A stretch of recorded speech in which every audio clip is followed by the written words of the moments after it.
et bienvenue dans ce nouveau vlog. Ah bah ça fait un moment qu'on s'est pas vu, ça c'est clair, parce que ceux qui ont regardé le dernier vlog, je voulais poster fin juin. Alors j'ai pas de calendrier là sous la main. De mémoire je voulais poster ouais le dernier week-end de juin, donc je l'avais arrêté quelques jours avant. J'étais dans cette lecture. J'y suis toujours. Nous sommes actuellement le 7 juillet, le lundi 7 juillet. Je devais le lire ce week-end, mais j'ai clairement laissé de côté, quoi. Ce bouquin ne m'inspire pas du tout. Là, en fait, je suis typiquement dans une contrainte scolaire. C'est-à-dire que là, je me l'impose parce que j'ai vraiment envie d'aller au bout des choses. J'ai pas envie de le laisser tomber, mais qu'est-ce que c'est chiant, quoi. Il se passe rien. Pour résumer, donc au début on est sur des lettres d'un jeune homme qui est parti en mer pour aller je ne sais plus où, remonter vers l'Alaska, bref, la mer du Nord et tout le bordel. Donc il envoie des lettres à sa sœur pour lui dire bah qu'est-ce qu'il en est de sa petite expédition, voilà. Et donc sur ce bateau il va rencontrer un jeune homme qui va donc lui raconter son histoire. Ce jeune homme, c'est donc Frankenstein, qui va donc raconter un peu ses prouesses de création. Après, on se retrouve sur un roman où ce ne sont plus des lettres, donc moi je dis tant mieux, parce que les romans épistolaires, c'est pas trop mon kiff. Et donc, voilà. Donc, Frankenstein crée son monstre, il en a peur, il se barre en le laissant tout seul. Ce monstre, bah du coup, qu'est-ce qu'il fait? Il se barre de la maison, voilà. L'affaire est close. Il y a des meurtres. Frankenstein donc suppose que c'est son monstre qui a fait ces meurtres. Donc on se tape tout le procès d'une jeune fille qui s'est dénoncée à la place, machin, sûrement par, comment on appelle ça, qu'on l'a forcée à avouer même si c'était pas elle, voilà. Il y a au moins 4 chapitres là-dessus, quoi. C'est hyper casse-couille. Moi, je sais même plus où je vous avais laissé. Je crois que je devais être à la page 80, un truc comme ça. J'étais en dessous de 100 quand je vous ai laissé dans le dernier vlog. Là, je suis à 137, quoi. Alors là, heureusement, je viens de passer la partie où finalement, c'est le monstre qui va raconter sa vie. Qu'est-ce qui s'est passé depuis qu'il est né, ressuscité, comme vous voulez. Bah voilà, le fait qu'il se réveille dans la nature, qu'il mange des baies, qu'il dort sous des arbres, waouh, waouh, waouh, ok. Alors c'est un peu plus passionnant, mais c'est méga long et chiant. Donc il me reste quoi? Une centaine de pages à lire, parce que cette œuvre n'est vraiment pas très longue, hein. Ça fait 250 pages, un truc comme ça. Ah, c'est l'enfer. Moi qui avais choisi une œuvre courte pour pouvoir lire plus de livres au mois de juillet, et être plus au taquet dans ce challenge, oh bah purée, très très mauvais choix de bouquin, hein.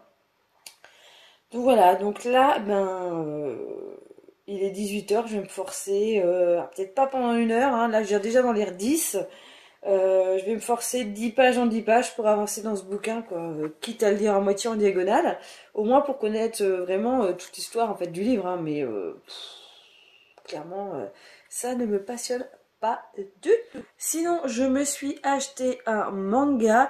Alors, en fait, c'est une longue histoire, c'est pas si long que ça. C'est simplement que j'ai un compte chez Fortunéo qui est mon compte que je me sers en professionnel. C'est-à-dire que c'est mon compte relié à mes créations d'attrape-rêve, sauf qu'en ce moment, j'en fais plus. Enfin, en ce moment, ça fait un moment que j'en ai pas fait et je fais plus aucune vente. Bref, et donc j'ai une carte bancaire sur ce compte parce que finalement, en fait, c'est mon ancien compte bancaire. Parce que quand j'ai acheté ma maison, il a fallu que je sois dans une banque physique, on va dire, pour pouvoir faire mon prêt immobilier, parce que je pouvais pas, j'avais pas la capacité de le faire chez ma banque en ligne. Voilà, et donc j'ai une carte bancaire dans cette banque en ligne, et tous les mois, il faut que j'ai au moins un débit sur cette carte. Alors des fois j'ai du pain, tu vois, je remets de l'argent sur ce compte-là, qui est tout le temps à zéro en gros, et donc là, bah, j'avais la flemme en fait d'aller acheter du pain avec sa carte. Donc je me suis dit, ah bah parce que des fois en fait, pour faire cet achat mensuel avec cette carte, bah, j'avais pris l'habitude d'acheter un bouquin sur Vinted. Donc j'ai repris cette habitude d'avoir acheté un bouquin sur Vinted avec cette carte. Et je me suis pris un bouquin que j'ai vu depuis longtemps, c'est les œuvres de Lovecraft adaptées par Gutanabe. Et j'ai voulu commencer par le premier, The Outsider.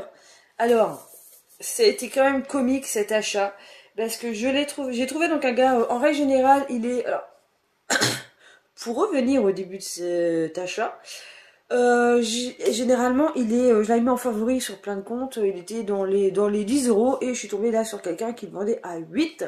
J'ai tenté une petite négociation, le mec s'est un peu énervé parce que je négociais le prix alors qu'il était le moins cher du marché, quoi, sur Vinted.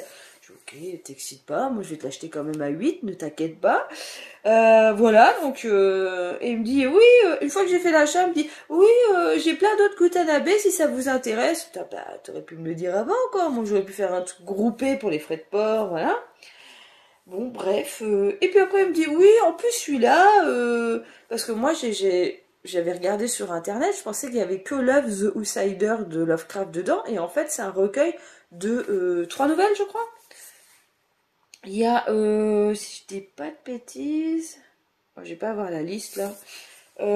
Si, il y a donc The Outsider, on parle Lovecraft, il y a La maison à mezzanine de Tchekhov, et après il y a 26 gars et une fille de Maxime Gorky, si je le prononce bien. Et ensuite il y a Juga, ça doit se prononcer peut-être comme ça, voilà, il y a une pareil, histoire originale.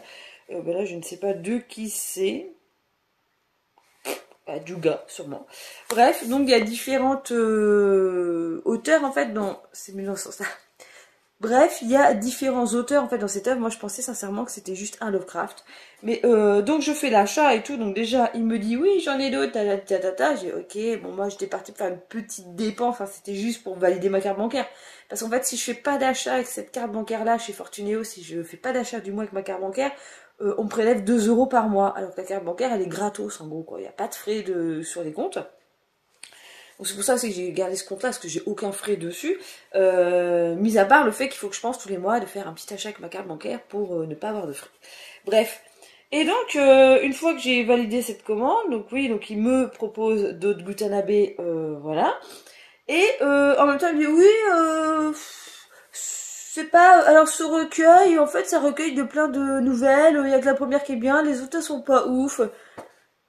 Putain, mec, j'ai acheté ton bouquin, quoi. Tu devrais plutôt dire ouais, merci, je vous fais votre colis rapidement, allez, salut.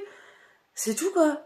J'étais à 2 doigts d'annuler la vente, quoi. Je dis ok, j'achète ton bouquin et une fois que je te l'ai acheté, tu me racontes que c'est de la merde, quoi, que ça va pas être intéressant. Donc bon, est-ce qu'il y en a parmi vous qui ont lu cette œuvre?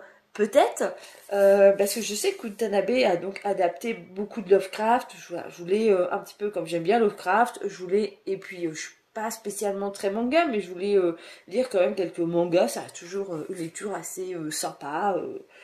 Voilà. Je voulais voir en fait adaptation en fait qu'il en avait fait et je suis en train de voir qu'en fait Outsider il est vachement court. Ce que je veux dire, c'est que le mec t'achète son bouquin, il te dégoûte entièrement de la lecture du bouquin. T'es là, ok, c'est un concept, on me l'avait pas encore fait celle-là. Effectivement, l'œuvre en question, l'œuvre du nom du recueil, c'est seulement cette petite partie-là. Le reste, c'est pas du tout Lovecraft. Bon, c'est pas grave, je trouvais de toute façon très joli. Et puis je me disais que quitte à faire une collection de Gutanabe, plutôt les commencer tous. Et puis c'était le premier, donc voilà. Donc je verrai bien. Voilà, c'était mon petit achat du mois de juin du coup et pas du mois de juillet. Pour l'instant, rien d'autre à raconter parce que faut vraiment que je me force à finir ce bouquin. Voilà. Eh bien, j'ai envie de vous dire, un petit peu comme à chaque vlog, ça fait un bail que je vous ai pas parlé. Alors oui, comme d'habitude, c'est la séquence juste avant. Mais aujourd'hui, on est le 14 juillet. Je rentre du boulot parce que je bossais aujourd'hui. Ce week-end, j'étais à fond, à fond, à fond. Tel un travail scolaire que tu dois terminer pour le lundi. J'ai donc terminé Frankenstein de Mary Shelley. Comme je vous dis, tel un travail scolaire parce que clairement je me suis totalement forcée à finir cette œuvre. C'est une œuvre tellement connue, magistrale de la littérature fantastique que je me suis dit que je vais sûrement passer à côté de quelque chose si je n'allais pas jusqu'au bout de cette lecture. Eh bien, j'ai envie de vous dire que même en allant jusqu'au bout de cette lecture, je suis totalement passée à côté. On va commencer par les points positifs de cette lecture. J'ai beaucoup aimé le montage, alors je sais pas comment on peut appeler ça, mais la façon que c'est écrit. C'est-à-dire qu'on se retrouve donc avec un aventurier qui écrit à sa sœur et qui rencontre un mec sur la banquise, en gros, comment dire, un mec un peu en déperdition, qui va lui raconter une histoire, et donc lui il raconte ça à sa sœur, donc ça ouvre une parenthèse entre guillemets dans le récit pour raconter l'histoire donc de cet étranger qui est recueilli sur le bateau, et dans l'explication, donc c'est donc ce qu'il raconte c'est la vie de Frankenstein, et après on a encore une autre parenthèse qui est la vie du monstre. Voilà. Donc c'est vraiment une parenthèse dans une parenthèse dans une parenthèse. Vraiment, on ouvre un livre dans un livre dans un livre. Voilà. J'ai beaucoup aimé cette façon de faire, cette façon de raconter le récit, d'entrer, de faire rentrer les personnages, leur point de vue, tout ça, leur façon de voir les choses. Ça, j'ai vraiment beaucoup aimé. Je trouvais que c'était très cinématographique. Voilà, t'as vraiment envie d'en faire une œuvre. Voilà, c'est assez visuel en fait comme œuvre. Par contre, j'ai trouvé ça mais méga chiant. Alors que ce soit la première partie où le gars raconte sa life là à sa sœur, machin bidule, le côté courrier, bon, c'est assez limite, mais voilà, moi j'aime pas forcément un peu trop les récits épistolaires. En tout cas quand c'est vraiment des vrais courriers avec fais un bisou à machin, tu diras bonjour à un tel. Voilà, j'espère que vous y allez bien, nanani, nanana, les trucs un peu cucu comme ça que tu peux avoir dans certains courriers. Voilà, ça je suis moins trop fan. C'est pour ça que j'étais assez ravie qu'ils rentrent dans l'histoire de Frankenstein, là où on se retrouve plus dans de l'épistolaire, mais réellement dans un récit. Cette partie-là est quand même plutôt assez sympa, même si le côté de l'assemblage de son monstre, il y a très peu de détails. Voilà, on sait pas pourquoi, on sait pas comment il arrive à faire ça. Il est hyper intéressé par les sciences, par la physique, par la chimie, mais il n'y a pas cet aspect scientifique, ce côté galérien du mec un peu, on sait pas. Alors, en gros, j'ai totalement vous divulgaché le truc, mais on ne sait pas d'où viennent les morceaux d'être humain. On sait même pas si c'est un être humain qu'il a remis en vie ou si c'est des morceaux. Mais comme il est grand, il y a un moment, je crois que c'est vraiment expliqué que ce sont des morceaux. Mais à part si vraiment je me suis endormie à un moment dans le bouquin, voilà, il va pas déterrer des cimetières. Je sais pas en fait si c'est à la morgue, si c'est à la médecine légale, la légiste. On sait pas trop d'où viennent ces corps, et ça je trouve que ça marque énormément au récit. On sait pas comment il a fait pour les assembler, pour qu'il arrive quand même à faire quelque chose de sympa, pas de sympa, quelque chose d'humain, voilà. Et la chose que j'ai le plus détestée, c'est que donc il met cet être en vie, et quand il prend conscience que son expérience a réussi, le mec se barre.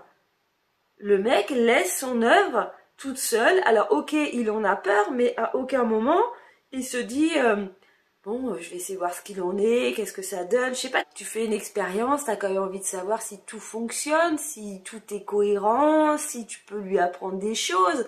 Là, c'est quand même le but, à part de ressusciter quelqu'un, c'était quand même le but de son expérience propre de se créer un ami, quoi, en gros, parce que au début du bouquin, on comprend bien qu'il est tout seul et que ça lui manque énormément d'être seul, et il aimerait bien avoir quelqu'un avec qui discuter. Et finalement, il crée un être qui va se retrouver dans cette même situation, d'être seul, de ne pouvoir en plus discuter avec personne parce qu'il n'a pas la notion de langue au début et qu'il doit apprendre tout ça tout seul. Et l'autre, non, il se barre. Voilà, il est en Angleterre, il se barre en Sicile. Je sais pas, j'ai pas compris en fait la psychologie du père de Frankenstein. J'avais envie de le claquer là, de dire mais c'est quoi ton délire là? Pourquoi tu laisses ta création toute seule comme ça se démerder? Voilà, puis du coup sa création, qu'est-ce qu'elle fait? Elle s'enfuit quoi. Et puis, bah, ne connaissant pas c'est quoi la vie, bah, fait des boulettes, quoi, automatiquement. Ouais, non, voilà, tout ce côté-là. Et puis, au fil du roman, bah, tu comprends bien que oui, ce monstre regarde la société de loin, caché reclus dans un coin, apprend les choses, essaye de se faire accepter. C'est vraiment un bouquin sur l'acceptation et n'y arrive pas. Et finalement, pour se faire accepter, il voudrait quelqu'un qui lui ressemble, quoi. Donc, je vous raconte tout le bouquin, c'est bien. Ah, je suis désolée pour ceux qui l'ont pas lu, mais voilà. Et donc, je vais continuer, hein, tant pis, hein, je mettrai un spoiler alerte dans cette partie. Et donc, bah oui, ce qui paraît logique pour le monstre, bah, c'est qu'il demande à Frankenstein de lui créer un autre monstre, mais féminin, histoire qu'ils soient deux, et qu'ils soient plus tout seuls sur Terre, et puis voilà, ils aillent vivre dans un coin reclus en pleine nature, qu'ils se fassent chier personne, qu'ils embêtent personne, que personne se foute de leur gueule parce qu'ils ont une tête difforme et qu'ils font 2,10 m de haut. Voilà, c'est compréhensible, ils ne demandent pas grand chose, quoi. Et Frankenstein, en gros, pour résumer, refuse de faire ça et bah oui, l'autre du coup va se venger pour lui montrer à quel point la vie peut être horrible pour lui, parce que la créature elle a pas demandé à être là et elle se trouve totalement abandonnée et c'est compréhensible que du coup il en veuille à son créateur de l'avoir créé, bah pour rien, quoi, juste pour le fait de l'avoir créé. Et sa réaction est logique. Mais Frankenstein, il reste dans son truc, le nébulé, de dire ah non non, j'ai créé un monstre, c'est horrible, il a tué, c'est pas possible, il faut que je le tue, quoi. Donc il y a une espèce de course-poursuite comme ça, jusqu'à la fin du bouquin. Je pense que finalement j'aurais préféré, même si ça aurait été super cucu, qu'il lui crée donc sa monstre et que hop ils s'en vont tel un Disney se cacher dans la forêt, dans une cabane pour vivre heureux et faire de nombreux enfants. Voilà, j'aurais peut-être préféré une version comme ça que cette version dramatique. Euh, ou Frankenstein, je sais pas. T'as envie d'y foutre des baffes, quoi. Voilà, donc, eh bien, je lui ai mis, donc, je crois, un 6 sur 20, parce que la construction du récit m'a beaucoup plu, mais ça s'arrête là. Voilà, celui-là, il va aller dans la boîte à livres, je le sens bien. Bon, puis j'étais contente d'avoir pris un folio, les folios jeunesse, avec les petites questions à la fin pour la compréhension de texte et tout le bordel. Bah... je n'ai même pas eu envie de lire tout le blabla qu'il y a à la fin. Voilà. Les savants fous dans la littérature, c'est un thème extrêmement intéressant. Mais bon, ouais, bon bah, la seule chose positive, c'est que maintenant je peux dire oui, j'ai lu Frankenstein, mais qu'est-ce que j'ai été déçue. Alors on est dans un level de déception beaucoup plus grande que Dracula, où j'en ai été vu aussi une image très folklorique. Mais là, Frankenstein, ouais, je tombe de haut, comme on pourrait dire. Ouais, je ne sais pas si elle a écrit autre chose, je Marie Shelley, j'en sais rien. Mais j'ai pas envie d'aller lire autre chose de cette autrice, donc bon, bah voilà. J'ai d'autres classiques que j'aimerais bien lire comme ça, alors, pas forcément dans ma palle, quoique j'avais acheté quelques classiques, mais ouais là ça fait mal, quoi. Bref, ce livre valide 3 défis dans le challenge de boxe, mais on a le droit d'en valider que 2, malheureusement. Donc pour l'instant, je pense le mettre dans, je sais plus c'est quoi le titre, mais il faut qu'un personnage ait corps de rêve, donc ait un souci ou une caractéristique physique. Bon bah le monstre de Frankenstein, il a une caractéristique physique, hein, ça c'est clair. Je le mets aussi de mémoire dans expérience qui a mal tourné, parce que là clairement c'est une expérience scientifique qui a mal tourné. Et il pouvait aussi rentrer dans bouquin gratuit là, où je sais plus c'est quoi exactement le titre. De toute façon, on fera une vidéo résumée du Challenge Vox, ne vous inquiétez pas. Donc avec une œuvre arrivée dans le domaine public. Voilà, donc cette œuvre est très vieille et rentre dedans. Car cette œuvre a été écrite en 1800 quelque chose. En 1818. Ah, il y a un roman Anticipation, le dernier homme. Ah, peut-être que... Un petit roman Anticipation, ça pourrait peut-être me plaire. Bon, bref, pour l'instant, en tout cas, Frankenstein, ça m'a pas plu. Et du coup, pour essayer de remonter mon moral de lectrice, parce que oui, avant j'avais les moufs qui ne m'avaient pas forcément aidé à remonter mon niveau de lecture, bah celui-là pas du tout, hein, parce que j'ai mis je sais pas combien de temps à lire Frankenstein, je devais lire en une semaine, je crois que j'ai mis 3 semaines tellement ça m'a pas passionné. Les quelques jours de chaleur m'ont totalement lobotomisé le cerveau, donc j'ai pas du tout réussi à lire, après j'avais autre chose à faire, après, voilà. Toujours des trucs, hein, et bah oui, clairement le bouquin, quand t'as pas envie de lire, bah tu trouves toujours autre chose à faire à la place. Hein. Voilà, donc je suis partie dans une lecture que je considère d'été, c'est-à-dire que j'ai choisi un Antti Tuominen, un auteur finlandais pour la catégorie auteur qui habite loin dans un endroit qu'on connaît peu. Je remixe le nom des catégories. Voilà. Et donc c'est au fin fond de la petite Sibérie et j'ai commencé, j'aime beaucoup. En fait, en général, c'est du roman noir un petit peu policier, un petit peu thriller, léger, voilà, humour noir, sarcastique, très sympathique. De cet auteur, j'avais lu, il est là. De cet auteur, j'avais lu celui-ci, c'est-à-dire Dernier maître jusqu'au cimetière, avec un mec qui fait une entreprise de champignons. Ouais, et je sais plus. Oh, bref, parce que généralement, il y a plein d'histoires qui se croisent. Donc là, on est avec un pilote de rallye qui est en train de foncer sur une piste à... je crois qu'il commence à 100 km/h pour finir à 200. Il a juste une envie, c'est d'aller s'écraser dans presque le dernier virage. Il y a une falaise.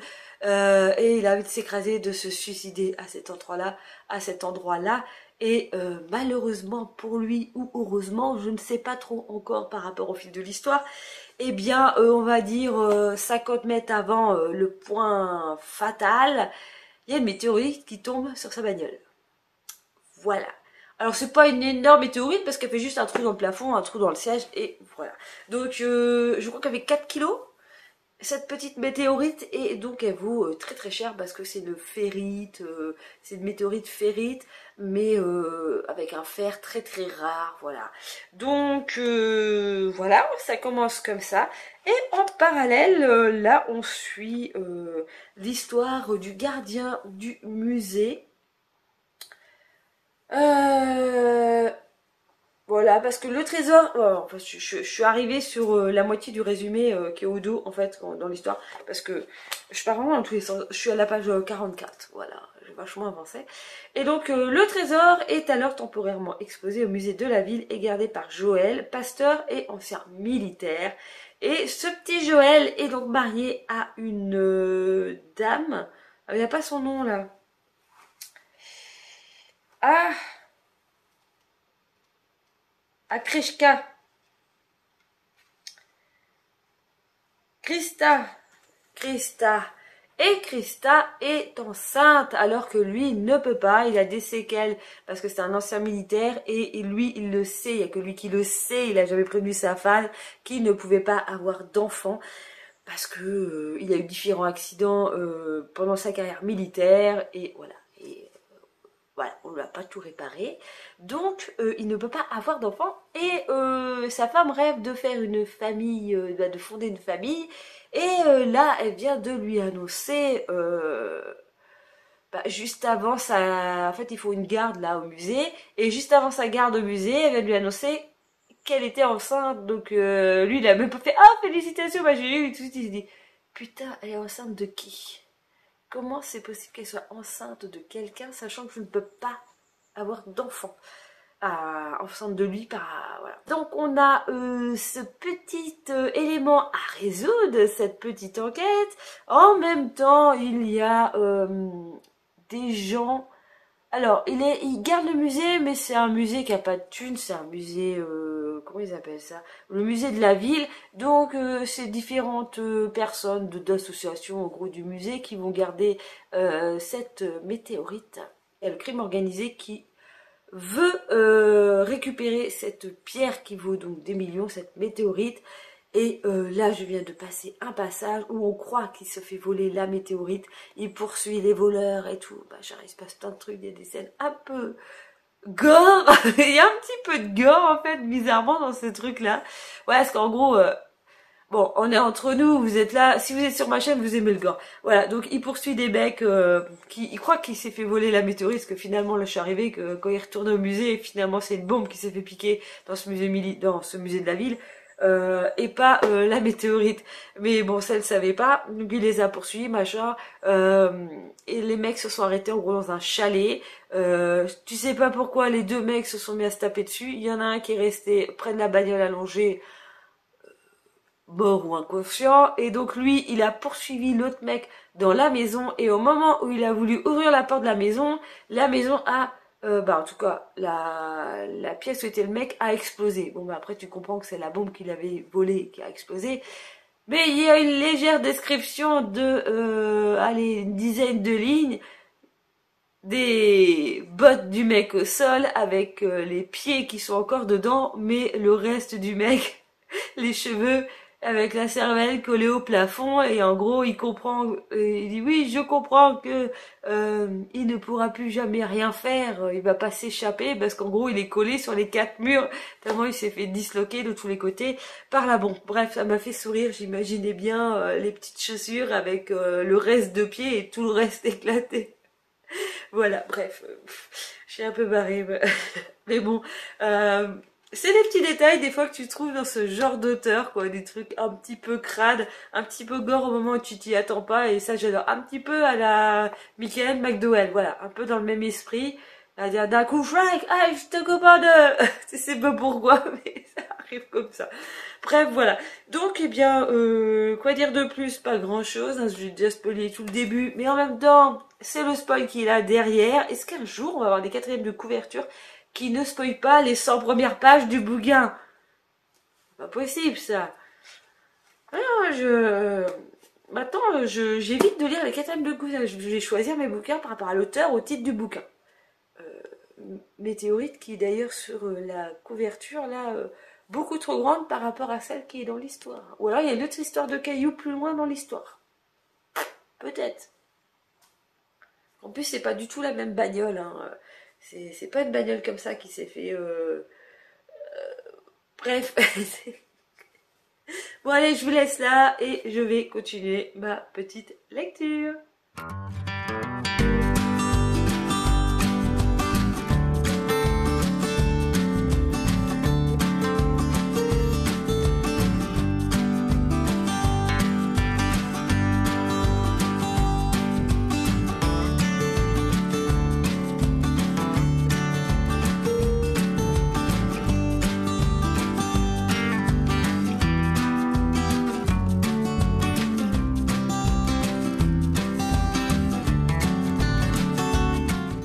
Eh bien, nous sommes déjà le 25 juillet. Je vous ai pas pris avant parce que la semaine dernière, chez moi, c'est une semaine la plus compliquée quasiment de l'année. Avec Noël, je dirais au point de vue boulot, intensité de boulot. Car la semaine dernière, il y avait les vieilles charrues et voilà. Travaillant dans le Leclerc de la ville où il y a les vieilles charrues, eh bien, automatiquement, on a plus de boulot. En tout cas, moi, au niveau des sandwichs et tout le bordel.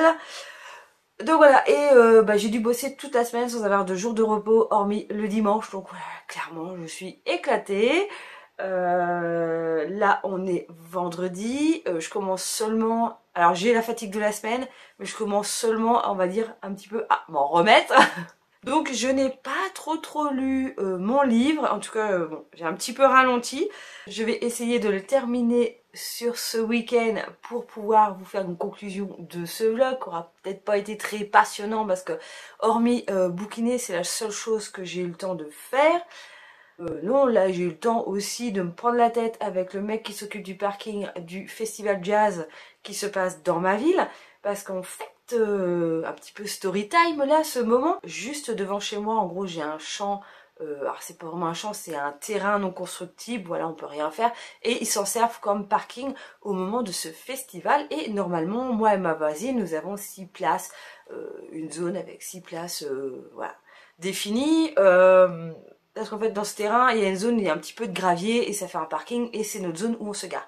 Et donc là, cette année, je sais pas, ils ont pondu des carrés où les gens doivent rentrer dedans dans l'autre sens que nous on se gare. Et cette année, ils nous ont pas laissé nos remplacements, donc j'ai dû aller à la mairie. En gros, depuis mercredi, je me bats.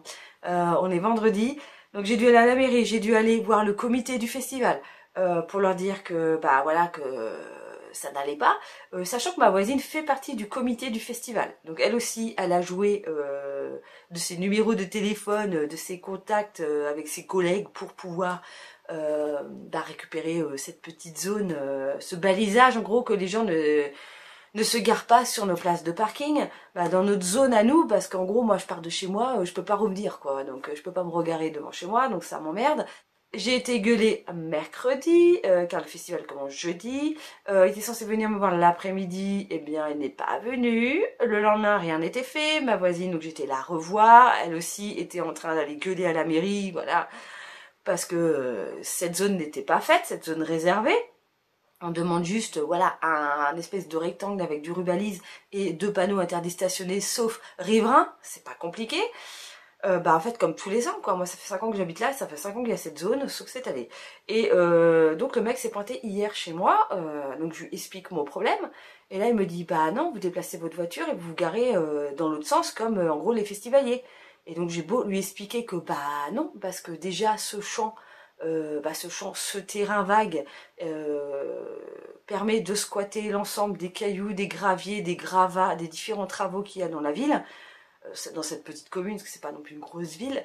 Voilà, donc en fait, ils ont tout aplani, et moi j'ai pas envie de perdre un pneu déjà à me garer en plein milieu, puis je lui explique, je lui dis bah non, parce que oui, là je peux me garer, je vais être au bord, je vais faire 1,50 m de plus pour aller à ma voiture, je veux dire oui, il n'y a pas mort d'homme, là, il n'y a pas de souci, mais arrivé à samedi ou à dimanche, dès que je vais déplacer ma voiture, eh bien c'est pas 1,50 m que je vais me taper en plus, ça va être 10, 20, 30, 50 mètres, parce qu'il va falloir que je trouve une place dans le carré, voilà, de voiture, me garer à l'autre bout du champ, et puis moi ça veut dire que lundi matin à 4h30 du matin quand je vais aller bosser, enfin je récupère ma bagnole au milieu du champ, voilà, s'il pleut et tout, j'ai pas envie d'être embourbée, j'ai pas envie de niquer mes pneus, voilà, bref, je lui explique ça, le mec il me dit il en démord pas, je commence à réellement m'énerver, voilà, que ça a fini, que le mec, voilà, il s'est barré de chez moi, ah mais moi je suis que bénévole, parce que voilà, clairement je lui dis c'est qui a pondu ça cette année, d'habitude il y a rien, il y a juste le balisage de nos places et le champ est libre. Les gens se garent volontairement en ligne, disciplinés, civilisés. Il n'y a personne qui se gare en diagonale ou n'importe comment. Les gens, en général, il y en a un qui commence à se garer, les autres se mettent à côté, ça fait des lignes et voilà. Et tout se passe très très bien, à la bonne franquette quoi, tout se passe très bien. Et là, je sais pas, je lui dis pourquoi vous avez fait des carrés là devant chez moi?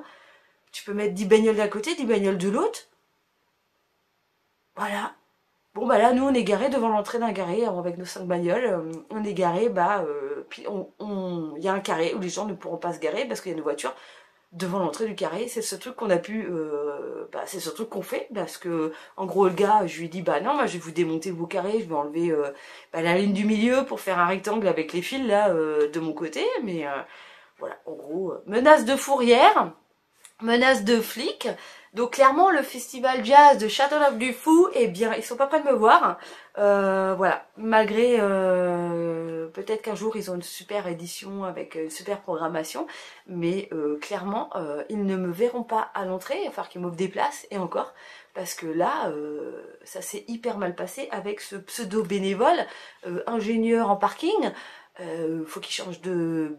Je sais pas, qui s'occupe des chiottes le mec, il est peut-être plus doué, parce que là pour faire le parking, n'importe quoi, le mec il m'a fait 2 carrés, après un U, après 2 carrés, là je vois déjà, là on est vendredi, les carrés qui sont un petit peu plus loin sont déjà pleins, là ça commence à se remplir en face de chez moi, donc on va voir comment ça va se passer sur tout le long du week-end, mais bon, ouais, on va voir, mais bon, je sais pas, là, je sais pas ce qu'ils font, j'ai pas compris, mais le gars n'en démordait pas, quoi, t'as beau lui expliquer que ça fait 5 ans, enfin, même plus, hein, parce que ma voisine me dit non, tous les ans je me bats pour avoir cette zone-là, mais bon.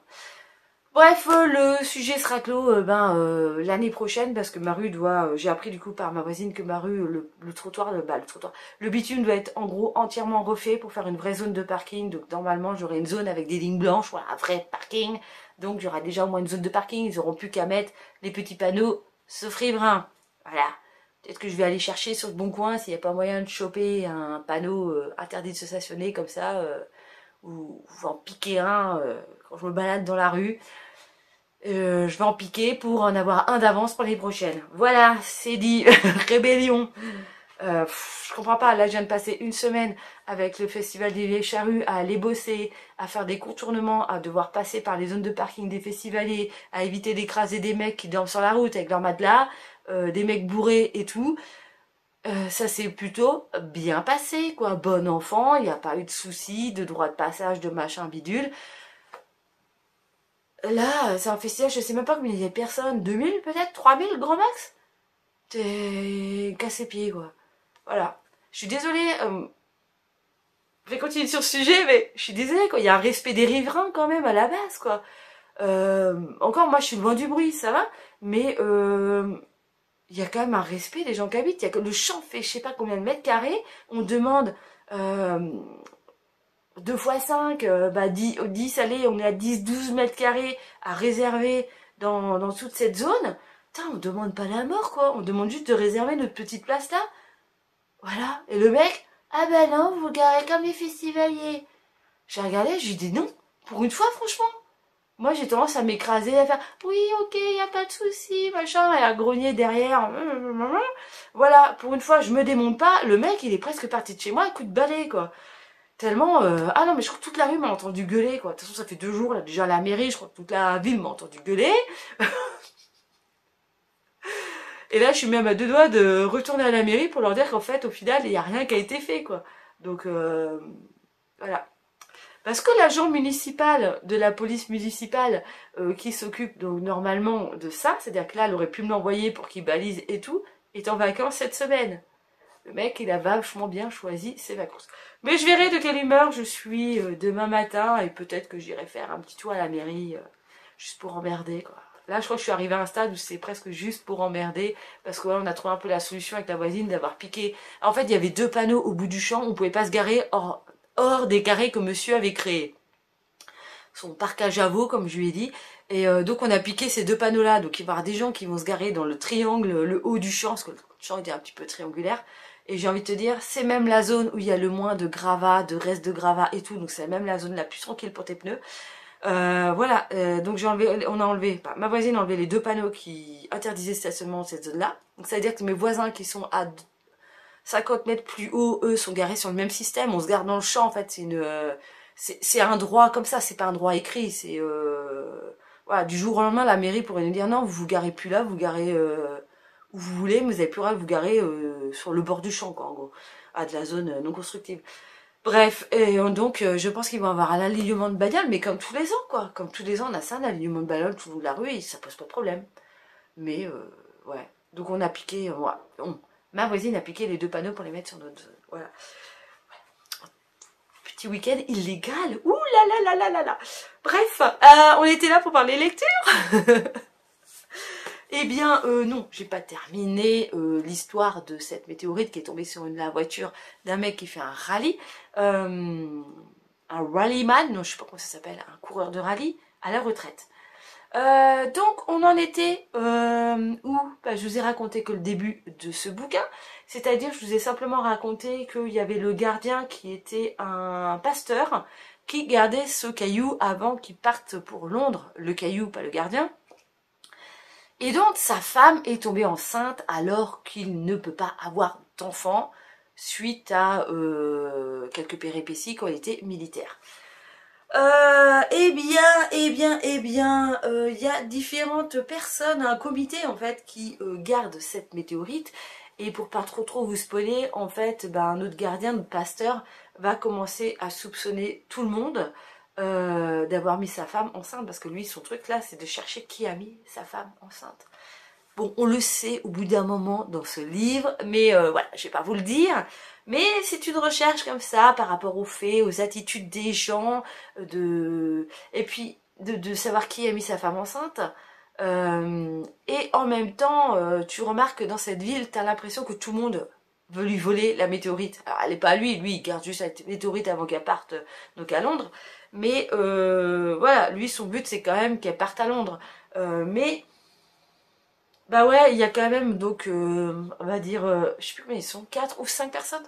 Je crois qu'avec lui, ça fait 5 personnes à tourner, faire les tours de garde pour pouvoir garder ces météorites. Et il va quand même remarquer que les 4 autres sont quand même hyper louches. Ils ont des attitudes bizarres, ils ont des activités bizarres. Du coup, il va soupçonner tout le monde de vouloir voler cette météorite qui vaut 1 million d'euros. Et en même temps, il va avoir un espèce de cartel russe qui va essayer de piquer cette météorite. Donc lui, il va être un petit peu dans des embrouilles, un peu à se faire poursuivre, un peu à se faire, à essayer de se faire détourner. En gros, ouais, ils vont essayer de, comment dire ça? Ils vont essayer de l'empêcher d'aller faire son gardiennage pour pouvoir accéder à cette météorite. Voilà. Donc il y a ça avec le parallèle de, en même temps, il soupçonne tout le monde d'avoir mis sa femme enceinte.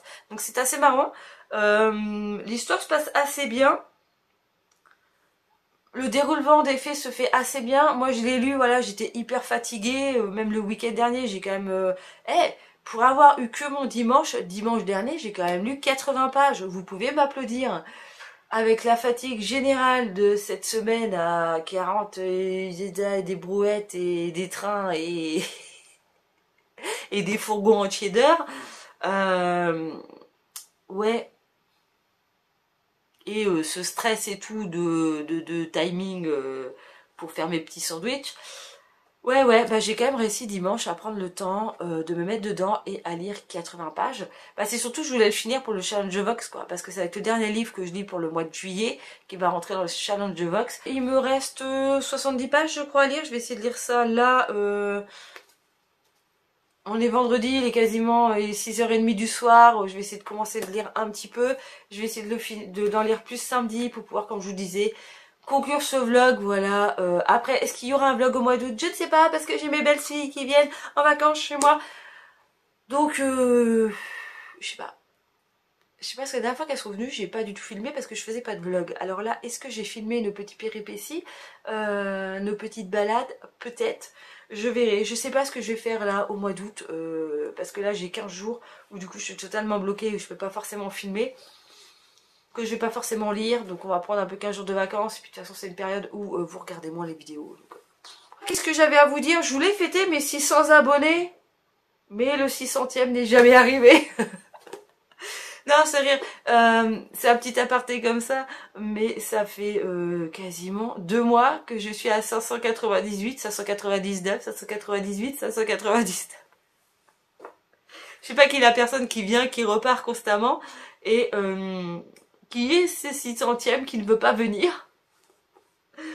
Oh là là, je voulais pas sortir un concours parce que moi je trouvais ça beaucoup plus marrant de sortir un concours à 666 abonnés, mais à la vitesse où ça va, hein, je vous dis dans 2 ans.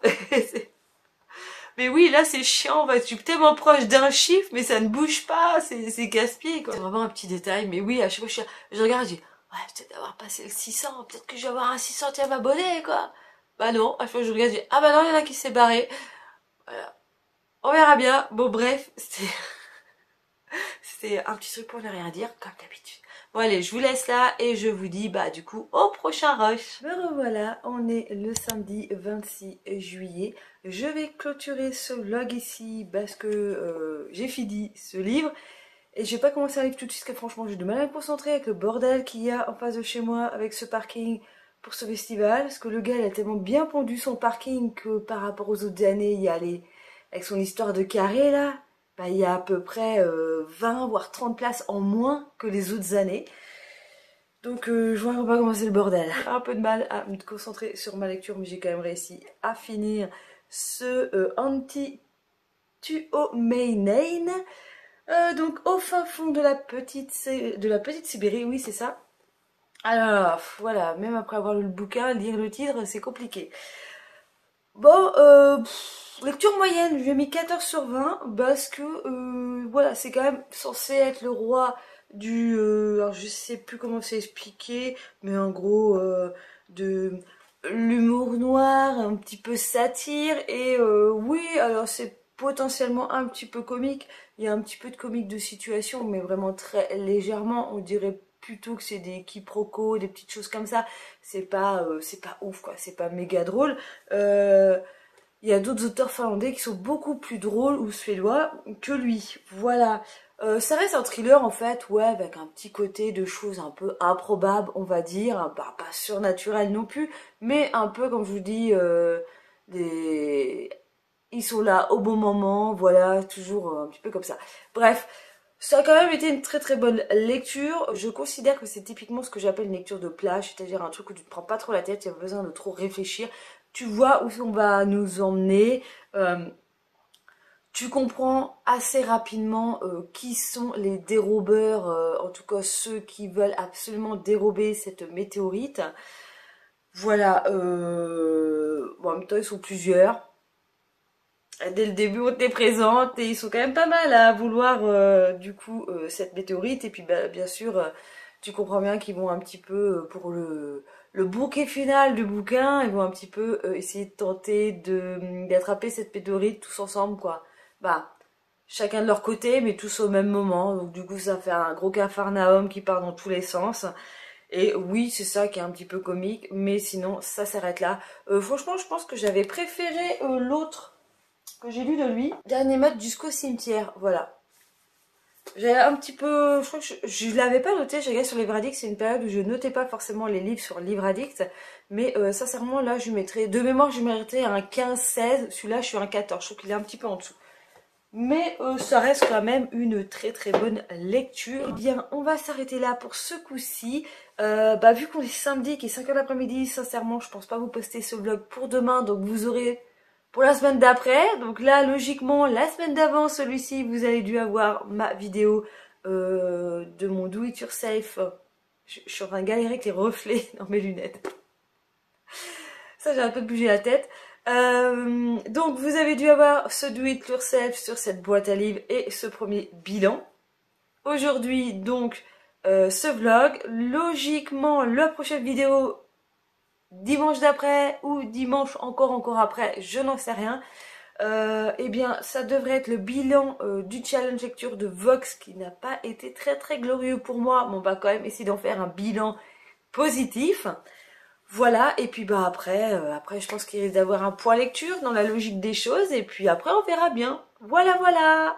Et ben je vous laisse avec ça. J'espère que cette vidéo vous a plu. N'hésitez pas, comme d'habitude, à vous abonner à ma chaîne si ce n'est pas déjà fait, à partager cette vidéo si ça vous a plu, à parler de ma chaîne, et puis sinon à mettre un petit pouce en l'air, tout ça. Bon bref, le package complet. Voilà, et sinon, eh bien comme d'habitude, je vous fais plein de gros bisous et je vous dis à une prochaine vidéo. Bye bye.